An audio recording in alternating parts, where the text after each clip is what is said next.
buenas noches con todos. Agradecer al Colegio Médico por la invitación.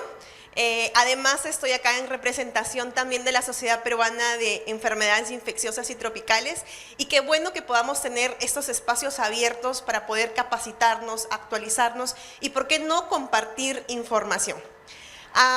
Yo voy a agradecer realmente a todos, a los maestros que me han... Estoy poniendo el cronómetro. Ya está. A todos los maestros que me han antecedido, porque esto me va a permitir mucho mejor poder explayarme en cuanto a dengue a niños. No voy a repetir la parte fisiopatológica que el maestro ya lo explicó, no voy a repetir las fases ni nada de eso, pero sí quiero enseñarles o de repente recordar con ustedes cuáles son esas diferencias que tenemos con los niños. Vamos a hablar un poco de la epidemiología en niños. Vamos a hablar qué diferencias tengo con los adultos. ¿Es acaso que los niños son los adultos más chiquitos? ¿La dosis es lo mismo entre 2 porque es muy chiquito o entre 1.5? Si es bebito, no, dale un cuartito nada más. ¿Sí? Vamos a hablar un poco de manejo, de prevención y algunos conceptos que vamos a aplicar.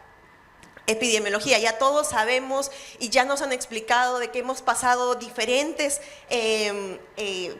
epidemias, pandemias, hemos tenido brotes muy altos, más en ciertas regiones, y los niños no son ajenos a esto. Tenemos que por cada brote, así como aumentan los adultos también, los niños también aumentan el número de casos. Y si queremos ver en este punto, centrándonos en los niños, ¿cuál es la mayor proporción, hablando de pacientes menores de 18 años que se presentan con dengue? Adolescentes. ¿Sí? Adolescentes son los que tienen mayor proporción. Entonces, ese es uno de los conceptos claves que debemos de tener. Sin embargo, si hablamos de todos los pacientes menores de 18 años y dicen, no, pero los niños casi no se enferman, los niños la pasan bien, los niños... Miren que de toda la población que hemos tenido en el 2024 hasta la semana 47, el 27.5% de los casos, que es casi un cuarto de la población que ha tenido dengue, han sido niños menores de 18 años. Y si nosotros queremos centrarnos, entonces voy a tener mayor consideración en los adolescentes. Ojo, he dicho la mayor proporción es en adolescentes. Pero ¿quiénes son los que más se complican? De 0 a 11. No hay una diferencia entre hombres y mujeres, pero los que presentan más signos de alarma son los niños más pequeños, y en eso nos vamos a centrar. ¿Cuáles son algunos datos importantes? Los que les comentaba, cuanto más pequeños, más signos de alarma, y en realidad presentan más signos de alarma y son a los que tal vez menos consideración tenemos, o es más difícil poder identificar esos signos de alarma. ¿Por qué? Por lo inespecífico de los signos. Tenemos que menos de 5 años tienen mayor riesgo de dengue grave. La mortalidad en niños es justamente en esta población más pequeña y especialmente en los niños menores de 1 año. Y esta lámina me gusta mucho, es un poco antigua, es cierto, pero por lo menos si nosotros observamos e interpretamos esta lámina de las 20 defunciones que han habido en el 2022, simplemente cogiendo random las primeras 20 defunciones, miren cuántos son niños. 4, ¿sí? De 20, 4 son niños que han fallecido. Pero yo quiero que presten atención a esto. Fecha de inicio de síntomas, el 2. Fecha de defunción, el 6. Han pasado solo 4 días, desde que iniciaron los síntomas hasta que fallecieron. Miren, 4 días, 9, 4, 5. ¿Qué es lo que nos hablaba el maestro antes? ¿Cuántos días era la etapa febril y cuántos comenzaba la etapa crítica? ¿Desde dónde nosotros debemos de iniciar el manejo del dengue? ¿Desde la etapa crítica? No, ¿verdad? Desde antes tenemos que... Porque todavía está recién. ¿Sí? Entonces, esto es muy importante. 5 días en promedio y los niños fallecieron.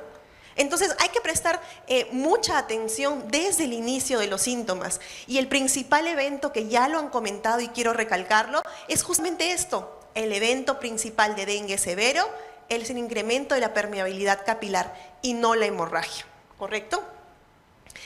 La diferencia con los adultos. Viene un niño que está con fiebre, viene un niño que está con síntomas gastrointestinales. ¿Qué pensamos? Señora, una gastroenteritis, señora, de repente algo que comió mal, ¿sabe qué? No sé, dele sopitas, dele agüita, un suerito y que vaya a su casa.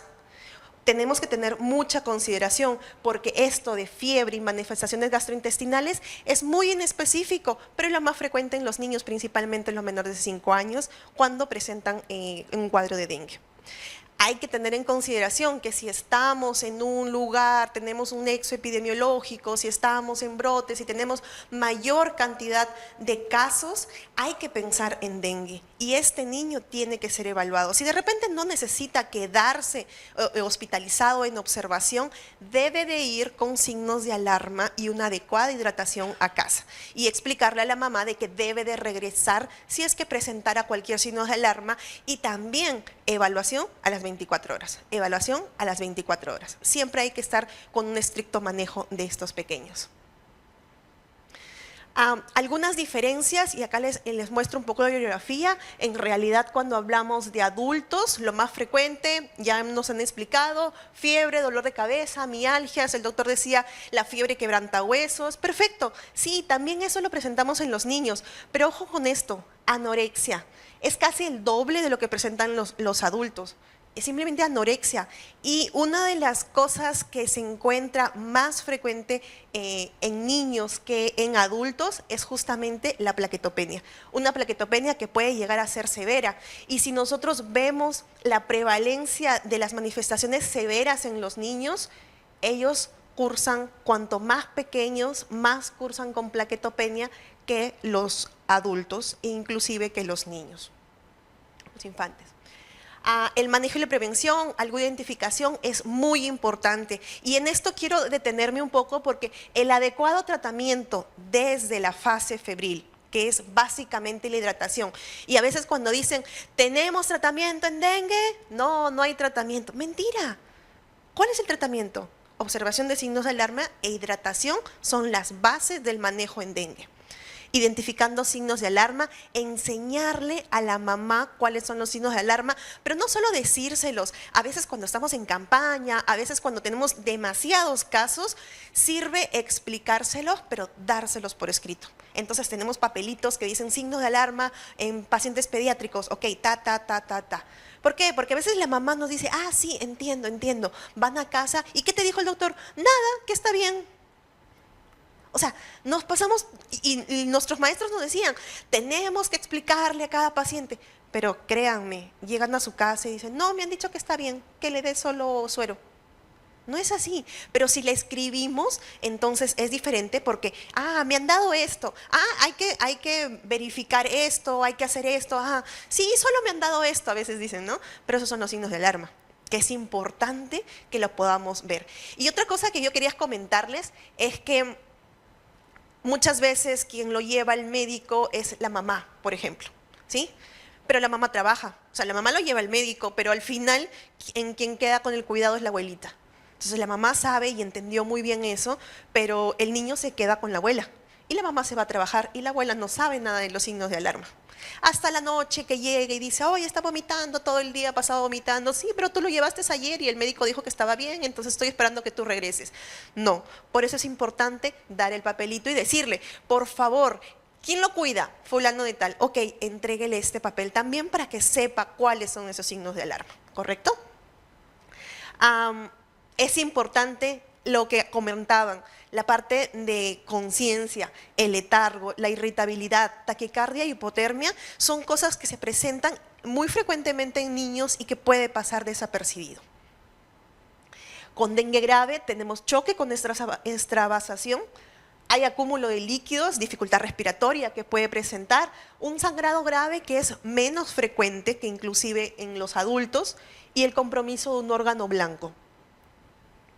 ¿Por qué se agravan los pacientes con dengue? Y eso es una lámina muy interesante que fue tomada de una presentación también, que en realidad es evitable, sí, es evitable. Entonces, ¿por qué se agravan? Porque acuden a una consulta tardía, al no reconocer precozmente la enfermedad, que no lo reconozcan ellos y que nosotros tampoco lo reconozcamos, dado la inespecificidad de los síntomas.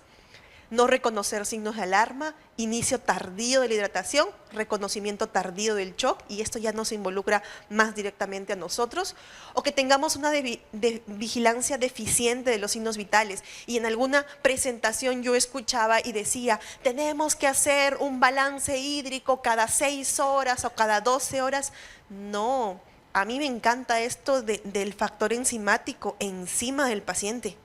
O sea, el control y la vigilancia es mucho más frecuente.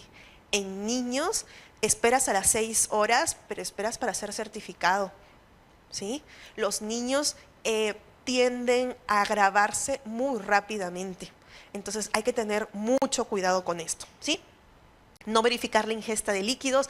A veces la mamá te dice, sí está tomando. ¿Cuánto ha tomado? A ver, enséñame su tetero. A ver, enséñame esto. Y más adelante vamos a ver cómo es que nosotros tratamos de ubicarnos en el hospital y tener todas estas cosas como que visibles, la jarrita visible para que el médico cuando entra, esa jarra todavía está llena. A ver, tomando, y todos comienzan a tomar.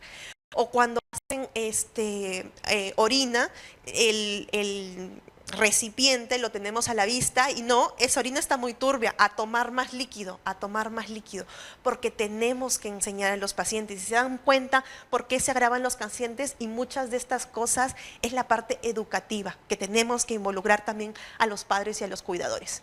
Otra de las cosas que le quería comentar, cuando observamos signos de alarma, grave, severo y todo eso, y hablamos de shock y hablamos de que tenemos que tener consideración con las funciones vitales, presión arterial.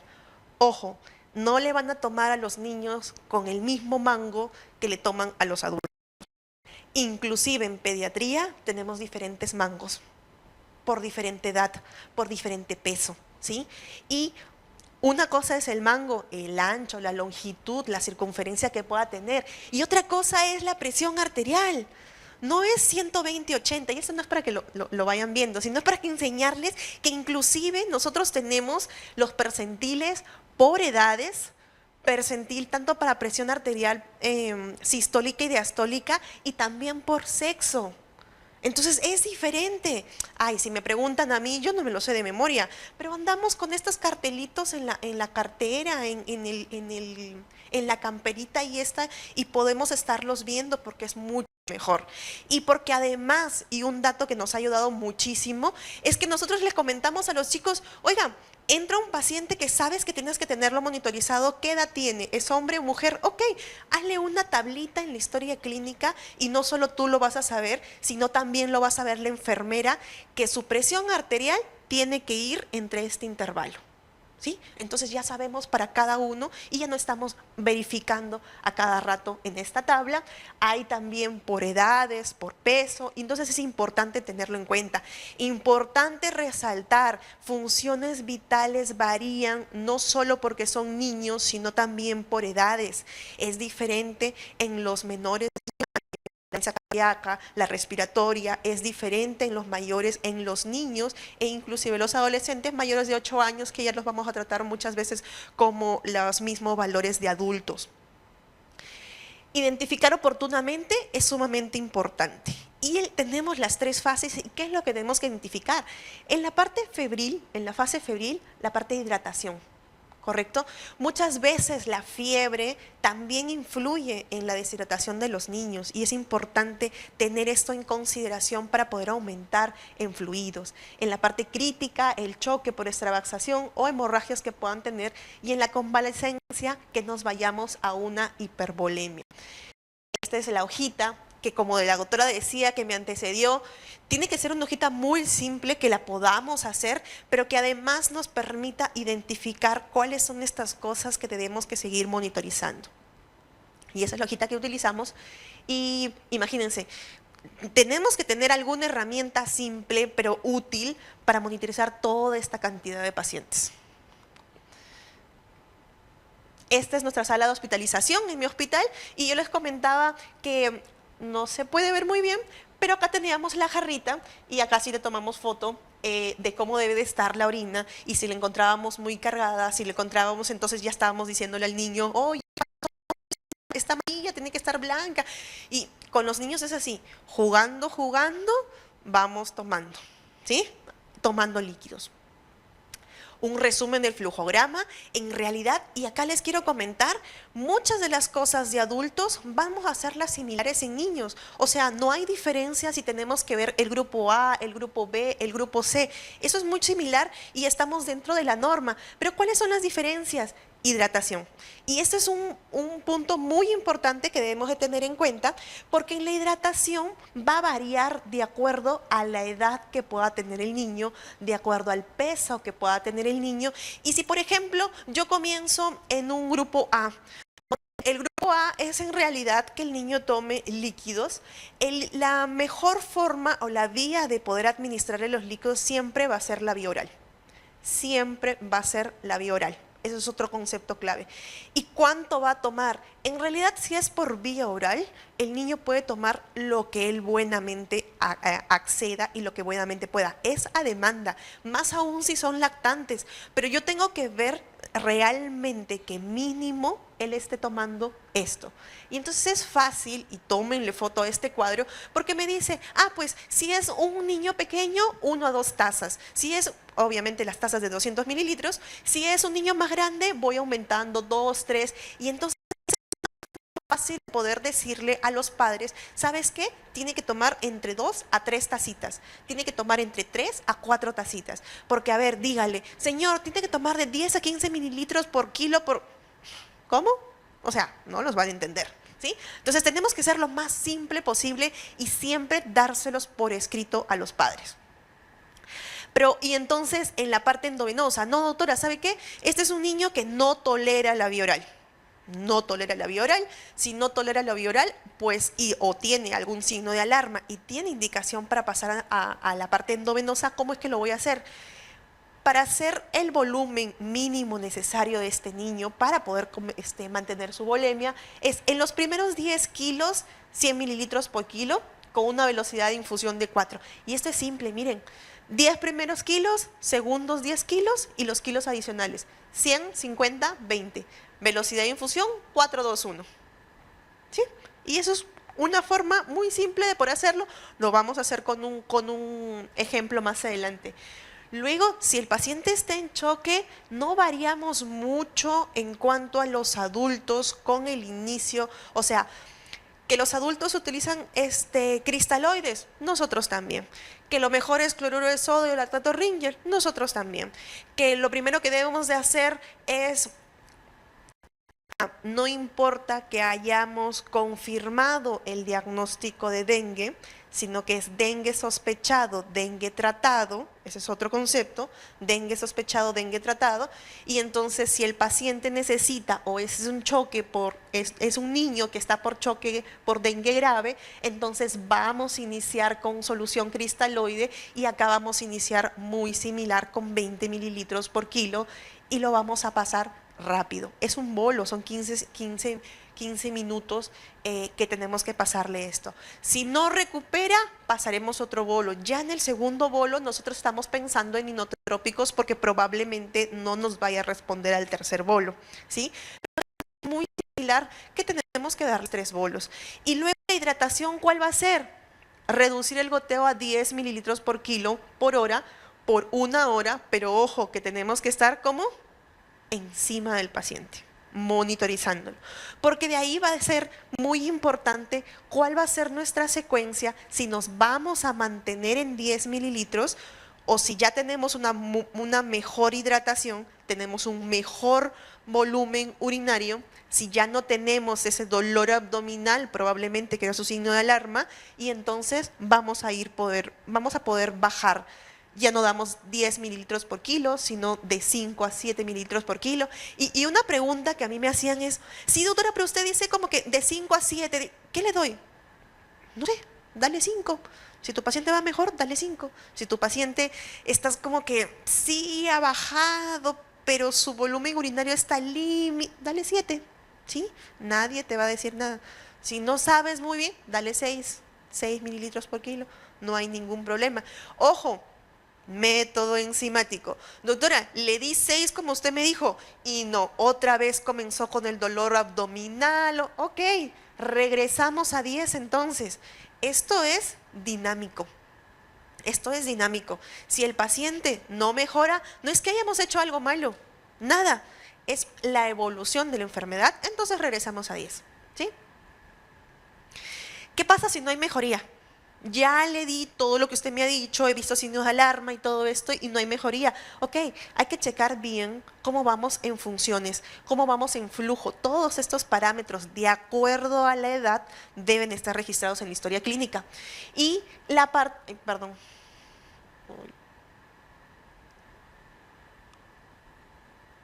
Sí, es ese de acá. Y el estado hemodinámico, según el triángulo de evaluación pediátrica, tenemos de que tenerlo escrito en la historia clínica y la secuencia de cambios hemodinámicos son importantes. Tengo que ver cómo están las extremidades, tocar al paciente como nos decían. La parte de conciencia es muy importante y algo que tenemos que aprender a identificar es justamente el estado de conciencia en los niños, principalmente en los lactantes. Muchas veces dicen, no, siguen irritabilidad, siguen irritabilidad, siguen irritabilidad. Ok, está irritable contigo, déjalo con la mamá y tú da un paso atrás. Vas a ver cómo se calma. Eso no es irritabilidad, eso es que tú no le gustas, o sea, no te conoce, ¿sí? Entonces, déjalo, que la mamá lo cargue. Y uno le dice, a ver mamá, trata de calmarlo, ¿cómo está contigo? No, sí. Y otra cosa, escuchemos a la mamá, ¿sí? A veces como mamás es como que, no, pero la mamá es muy aprensiva, no. Créame, la mamá es el que mejor conoce a su hijo. O sea, si ella dice, está irritable, créanle. No, no me parece irritable. Doctora, mi hijo no es así. No, pero yo lo veo tranquilo. Doctora, mi hijo es una bala. O sea, ahorita yo no sé qué tiene. No, a ver, hijito, dime esto, y él responde. No. Si la mamá dice su hijo es una bala y no lo ve bien, créanle. Créanle porque probablemente ese chiquito se va a chocar y no es que esté normal. ¿Correcto? Entonces hay que escuchar mucho a los cuidadores y a las madres también. Llenado capilar, hay que tocar a los pacientes. No es cuestión de hacer las funciones vitales o esperar el reporte, como decía en uno de las presentaciones que los que me antecedían, decía, ay, los médicos son como semidioses y están sentados a que les den el reporte. No, hay que ir a tocar al paciente, hay que ir a ver al niño. Hay que ir a verlo. Los tocamos, los palpamos, vemos cómo está el pulso, porque si esperamos solo esto y con esto tomar decisiones, créanme que no vamos a hacer una adecuada evaluación. Si no hay mejoría, hay que ver lo de la interpretación del hematocrito.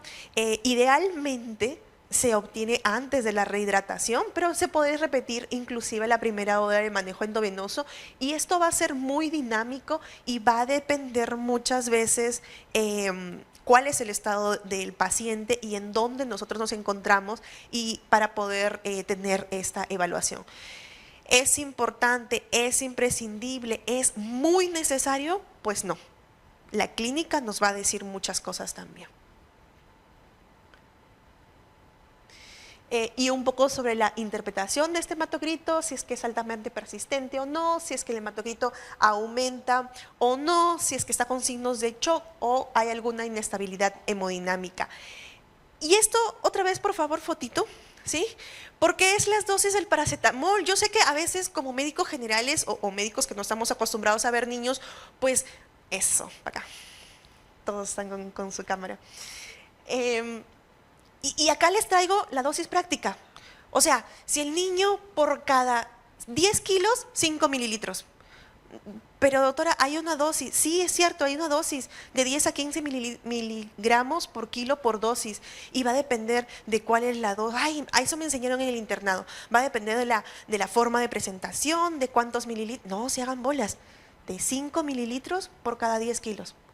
Pero lo tengo en gotas. Ok, de 2 a 3 gotas por cada kilo de peso. Listo, le salvó la guardia.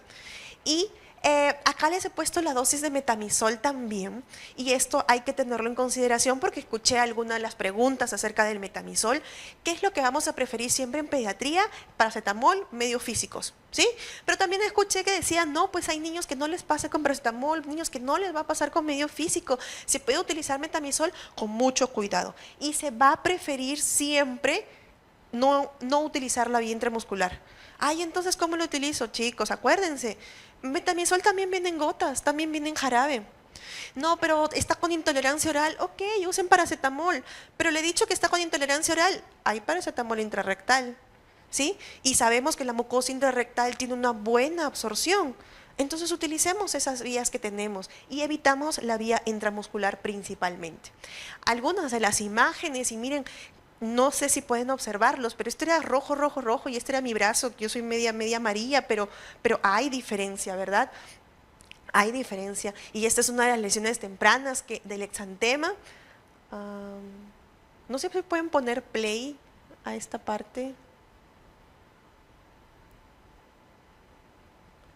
Y fíjense bien en mis manos y cuando saco las manos, no se ve. No, está un poco... Ok, tengo 5. Bueno, ese era el exantema que se quedaba en las huellas ahí. Y el clásico es la blanca sobre mar rojo, que ya le han explicado que en realidad es una lesión tardía. Ya cuando está esto, ya el paciente está saliendo de la fase del dengue. Si nosotros queremos esperar este signo para decir, ah, señor, es dengue, ya pues ya pasamos ya. ¿Sí?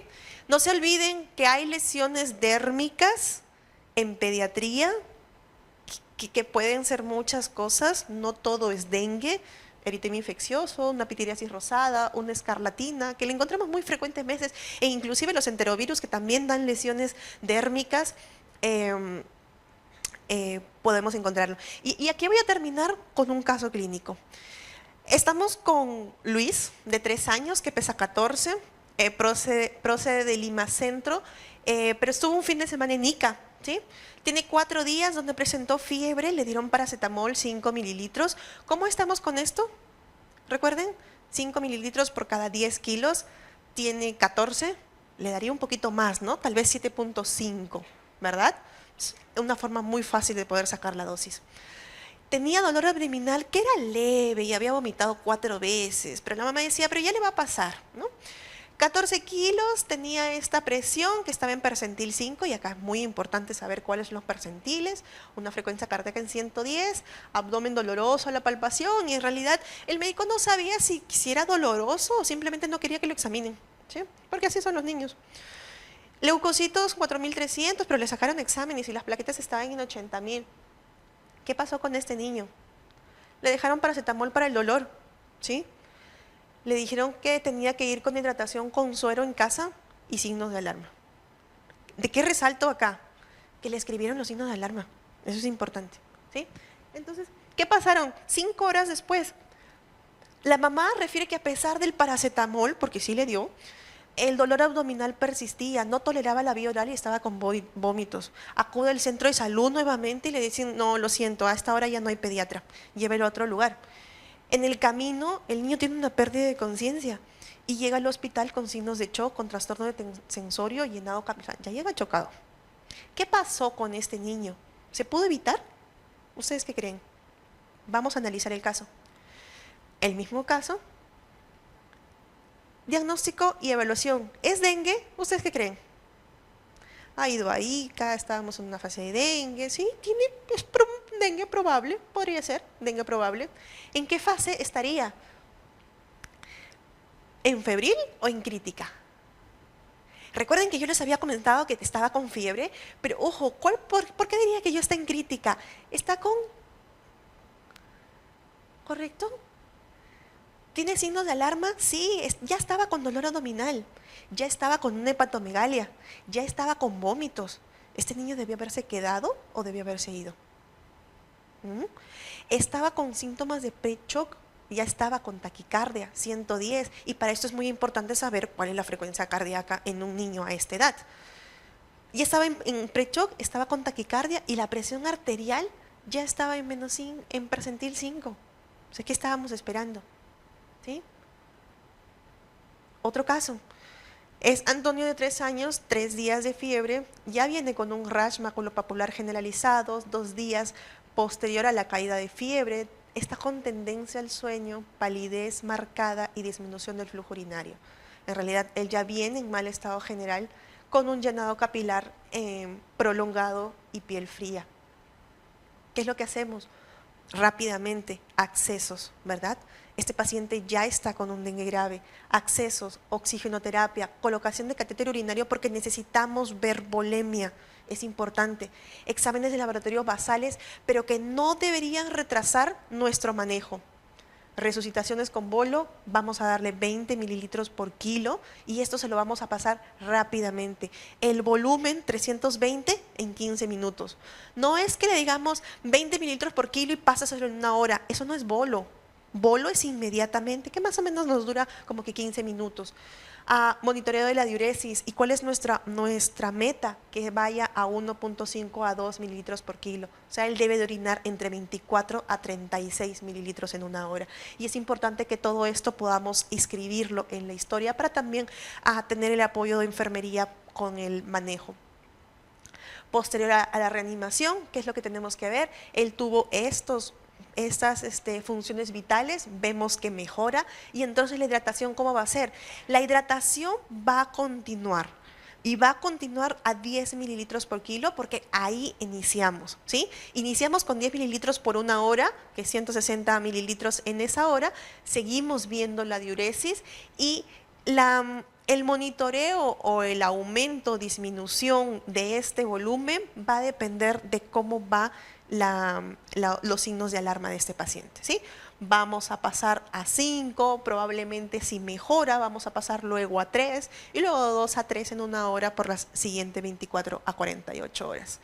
Un poco del flujograma y lo que hemos estado comentando acerca del paciente con dengue grave es el mismo manejo de lo que hemos comentado en el último caso. Y acá les dejo por si quieren, esta es la aplicación que la van a conversar más adelantemente sobre cuáles son los algoritmos del manejo en los casos de dengue grave. Algunos mensajes que quiero compartir con ustedes. Ninguno ha escuchado en esta tarde que hemos hablado de antibióticos, ¿verdad? Dengue es una infección viral. En una infección viral no necesitamos antibióticos.